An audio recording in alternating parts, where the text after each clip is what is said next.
Manchester United, the first side to take the field for this all-ticket match at Villa Park. All-ticket at the request of the local police, who in that way have made quite sure that the supporters are segregated after what happened here in the friendly against Glasgow Rangers 4 weeks ago. So here at the Whitton end, the supporters of Manchester United. So as Chris Nicholl leads out Aston Villa, they get the normal thunderous reception from their fans backed high at the Holt end. This really a match for the supporters as much as for the players, because these surely are two of the most loyal bands of supporters in football anywhere. And the good news for those Villa fans is that two players who had fitness tests this morning have both come through. That's Brian Little, number 8, who was doubtful overnight with flu, and Ray Graydon, number 7, who had a slight pull in the leg and had a fitness test just before the start. So the team is the one which lost at Liverpool last week, but was not disgraced. News from Manchester United is that Lou Macari seems to have paid the price for the midweek defeat in Turin. He's been dropped today. Steve Coppell moves to number 10. Chris McGrath comes in for his first full match at number 7, the former Tottenham player.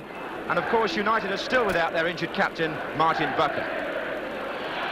Manchester United wearing white shirts this afternoon, playing in the first half from right to left. And Sammy McIlroy, number 8, who got a touch there, may well find himself playing in midfield in the absence of Macari. This is Graydon for Aston Villa.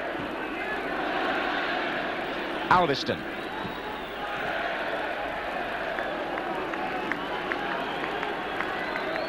A deep test of United's character this match in view of what happened in midweek. Coppell to Hill,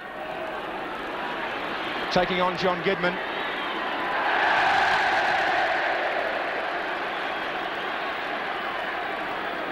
Indeed, the last time United's players came back from tiring midweek football, which was at West Brom, we saw them on Match of the Day 3 weeks ago, they got beaten 4-0. And that to date is their only away defeat in the league.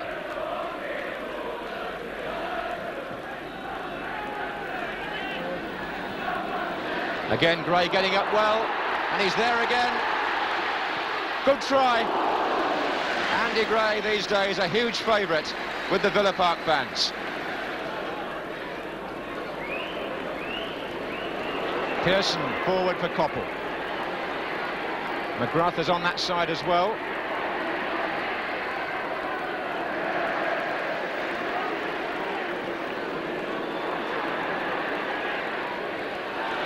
Linesman's flagging against Houston,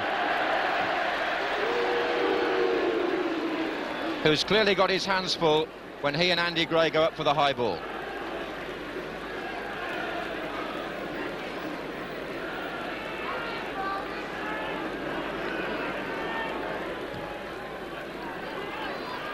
Little came in.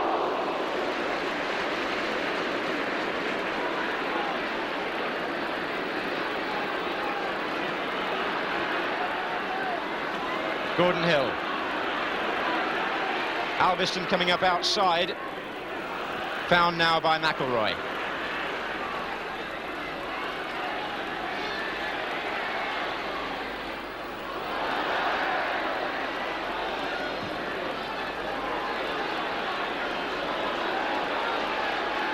Houston. This is McIlroy again.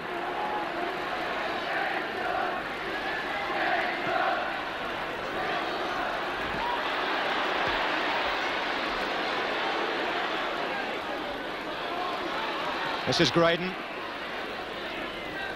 Mortimer. Carradus. Smith has moved well down the left.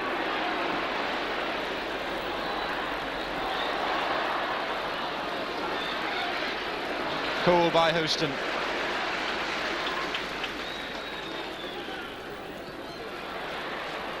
And now Daly.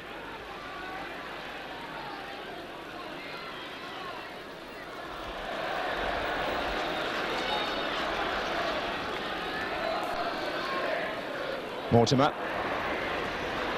And now Carradus. Busy start, both teams grappling for control in the middle of the field. This is Brian Little for Villa.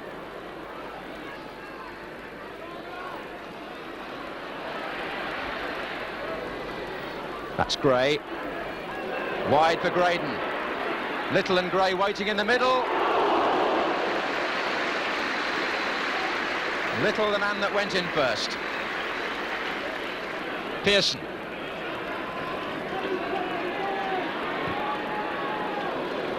McGrath hasn't seen much of the ball yet, the newcomer. It's Coppell who got caught, and here's Phillips. Cropley.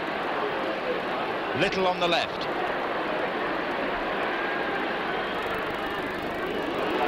Gray!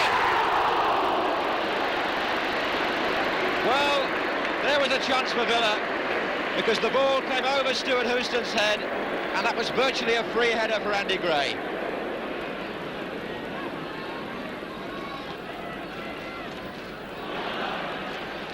Pearson taking the whack from behind, quickly taken free kick by Daly. This is Nicol. Did well, Coppell is in the middle, number 10. Hits the post. And Villa there were pulled apart.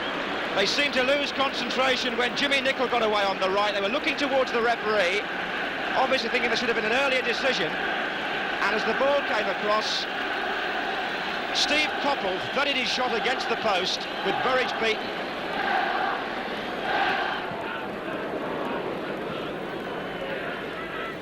Phillips. Carradus has made a good run forward, but was seen and beaten by McElroy.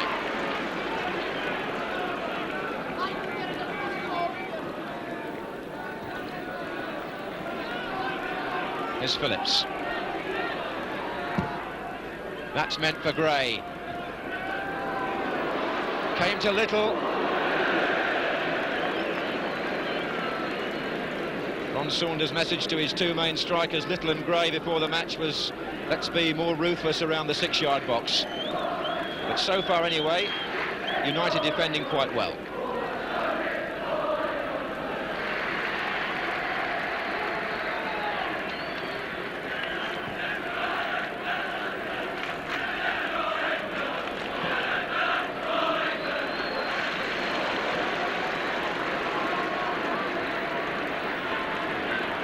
Aston. Coppell again. Hill. McElroy making the run. Slipping Carradus nicely, but not being allowed to have the advantage. Referee stopping play to give the free kick when McElroy would rather have gone on.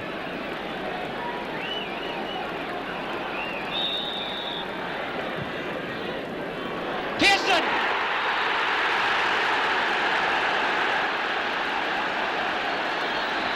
So simple. United didn't want the free kick at first, but they've scored from it. Swung across by Hill, and Pearson, unmarked it seemed, got a free header, and it beat Burridge to make it 1-0.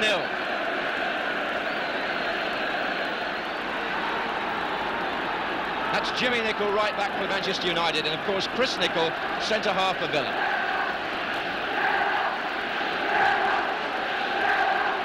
Now Carradus.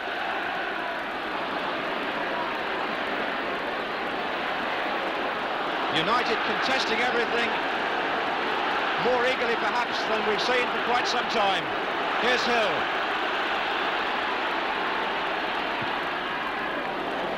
Pearson on for McGrath, who had to turn.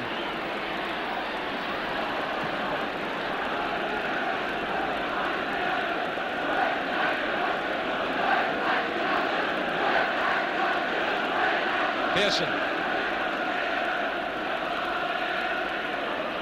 This is Daly round the back.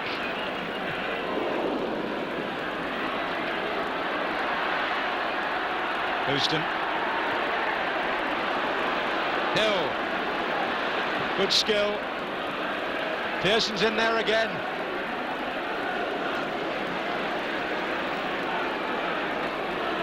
Pearson knowing that he's in the England squad, but he's still got to make sure of his place in the England team.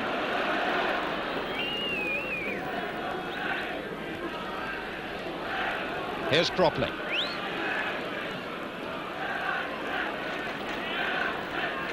Carradus. Gray finding Goodman. Little is making a run to the near post now. It's coming back to Goodman. And to Mortimer! Beautiful shot.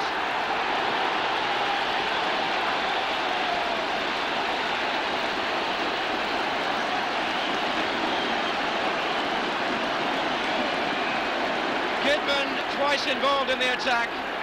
And when the ball finally came out again from a crowd of players, Mortimer let one go, and Stepney, even at full stretch, couldn't prevent that screaming into the corner.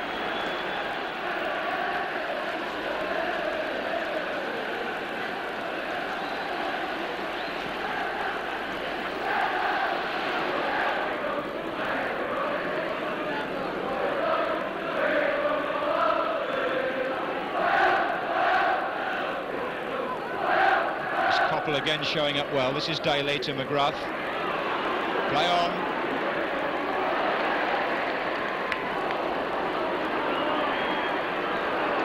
So Cowardice for Villa. Mortimer.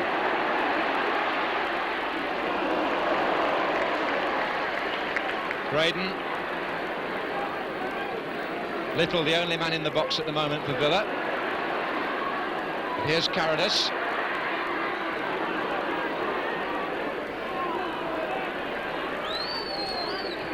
And again, Gray is coming in.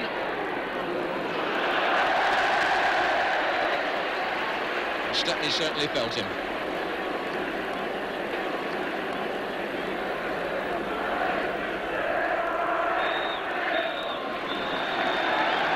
The end of a good half, well appreciated by both sets of supporters.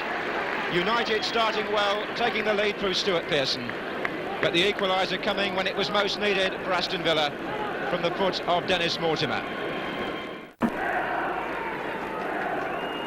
Aston Villa didn't have a midweek match, so as we start the second half, it'll be interesting to see in the latter stages in these conditions whether they look the stronger. Here's Little. Cowardice going through nicely. Still Cowardice. Oh!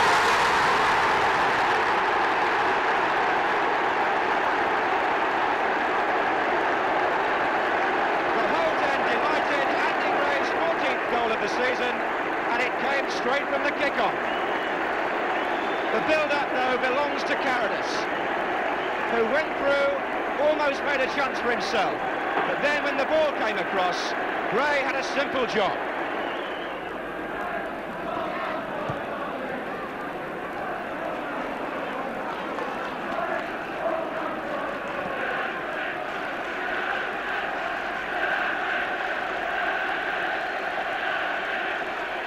Daly.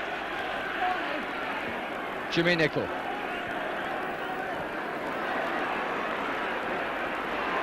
Brian Little. Properly going to his left. United have got to hurry back here. Gray is making strides into the area. Houston was right with him.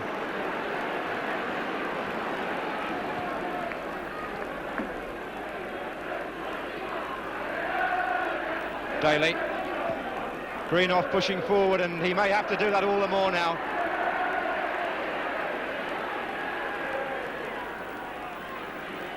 Four white shirts in the centre.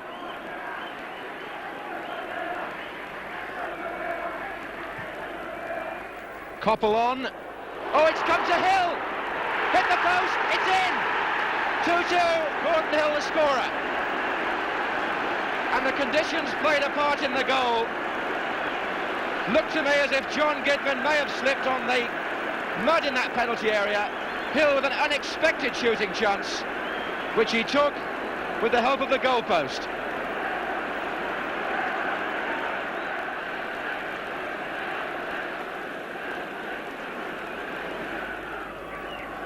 A match which says an awful lot about English football. They talk about English players not having the close skills of the Continentals, but we're playing here, or the players are, on a very heavy surface. And it's gripping stuff, this, full of excitement. Properly. Graydon.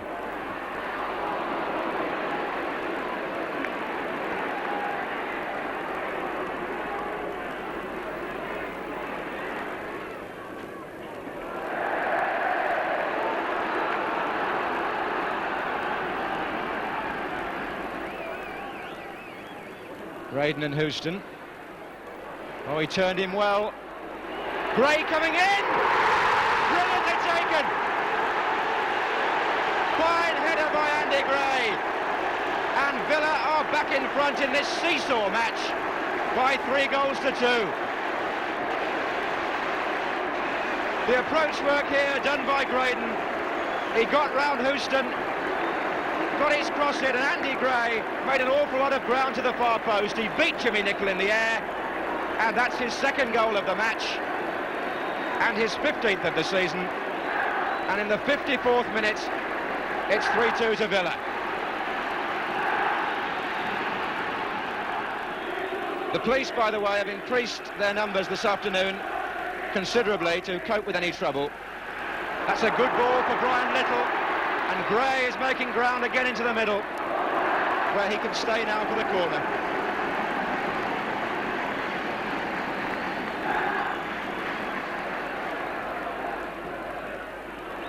Nicholl! It was off the line. I suspect it may have been Alveston, and it's in again for Little. Appeal for handball, and the linesman's flag is up, but I think he may have given a corner. There was an appeal for handball against Greenoff.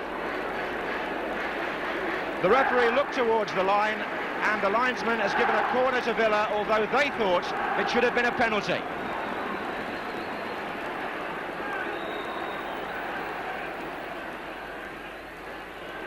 Nicholl was in again there. Nicholl, whose earlier header was hooked off the line. Good run by McGrath. Koppel. 3 coming in from the far side. Jimmy Nicholl. And in case you've forgotten the score in a match which seems to change every minute, it's 3-2 to Villa. The game perhaps settling down slightly after that spate of goal scoring, and Villa trying to consolidate their lead. Here's Mortimer.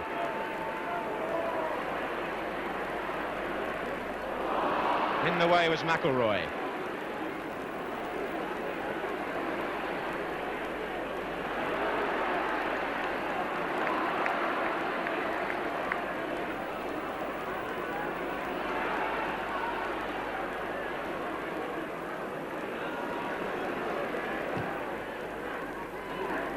Again, Andy Gray, the target, took it well, and brought down by Greenoff, penalty.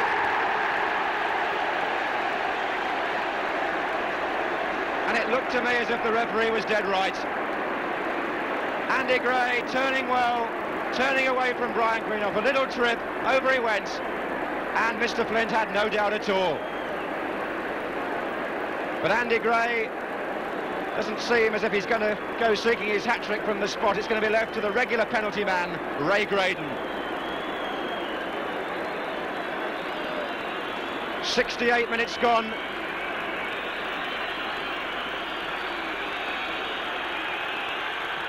Oh, he saved it! Graydon not really getting it in the corner, and not enough power either to beat Stepney. Good save.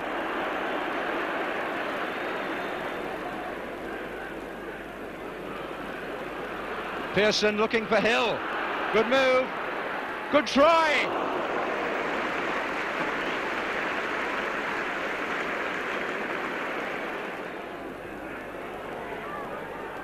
Paradis. Little. Chris Nicholl. Graydon, 3 to Amat.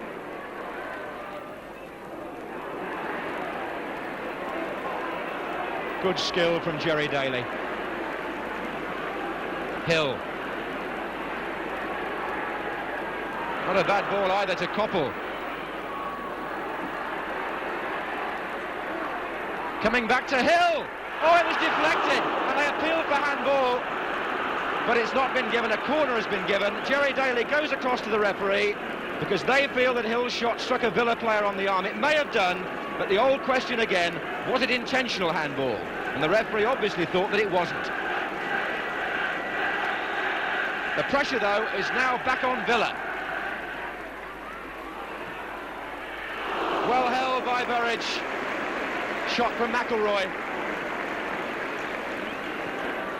That's for Graydon, who's got Houston to beat. And Graydon showing good determination. And he gets brought down from behind. And I think the referee will have to give the first yellow card of the afternoon. Jerry Daly is trying to persuade him not to, but I'm afraid that was the classic professional foul from Houston, in that the player had got ahead of him and had got through, and had Houston not done that, Ray Graydon may well have scored. Not sure whether he showed the card or not there. So Cropley with the free kick for Aston Villa. Gray came in again. Referee's checked his watch. Koppel.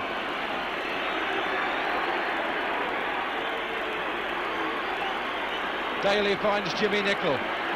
3 are waiting in the box. Burridge coming and not making it. And he was saved by Chris Nicholl. Villa's hearts in their mouths there right at the end.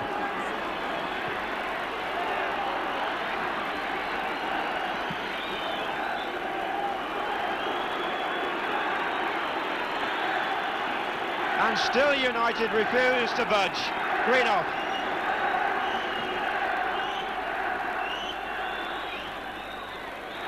And that's it. A fine match, a compelling afternoon.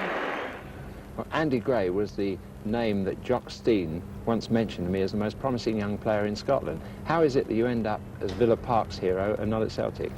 Well, probably I think, Jimmy, the reason for that is that Dundee United wouldn't let me go to another Scottish club. I think that was the main reason. They would rather see me down in England than in Scotland playing against them, I think. A bit of an embarrassment for them? I don't know. Well, you're a bit of an embarrassment now for the clubs, other clubs in England that haven't bored you. Oh, yeah. I'm enjoying it down here. I've joined a great club, Jimmy, and I'm enjoying it. Yeah. What is it about this club this year that's made them different? I think we're aiming for the top, Jimmy. We've got the players that are... We've got the manager. We're all hungry for success. Aston Villa has been in the doldrums for a little bit too long, and we aim to give it success as soon as possible. Yeah. You've got, personally, what I might call an old-fashioned centre-forward style, which is a bit unusual these days. Who taught you football? No one, really. Just watching it, I suppose. I've heard that quite often, that old-fashioned centre-forward. Yeah. I don't think I'm old enough to have seen an old-fashioned centre-forward, Jimmy, so it's a bit strange. Did you not model yourself on anybody? Well, my boyhood idol was really Dennis Law, I suppose. You know, so if anyone, him, but I don't think I modelled myself on anyone, really. You've got his non-stop aggressive attitude of the game. Yeah, well, I've got to. I haven't got all the skill that some players have got, Jimmy, so I've got to keep myself busy. Well, I don't know, a fair bit of skill showed up today. Did you bruise Alex Stepney at all when you collided with him? Yes, I think I just caught him, yeah. It was a 50-50 ball I went for, and unfortunately I caught him. Quite a nasty one, I think. Was there any chance of you taking the penalty to get your hat-trick? No, I take them in training and never score in training, so there was no chance today. And what are your ambitions for the future? Well, obviously we'd love to win something really this year. We're on my way, I think, to in the next few years to becoming a really good side, and maybe in the next couple of years possibly winning the league championship, which is the ultimate aim. Well, I've taken a little setback just now, Jimmy, and possibly I won't play for a year or so again with my band. Well, we hope the band's over soon. You certainly entertained everybody today. Thank you very much. Thanks, Jimmy.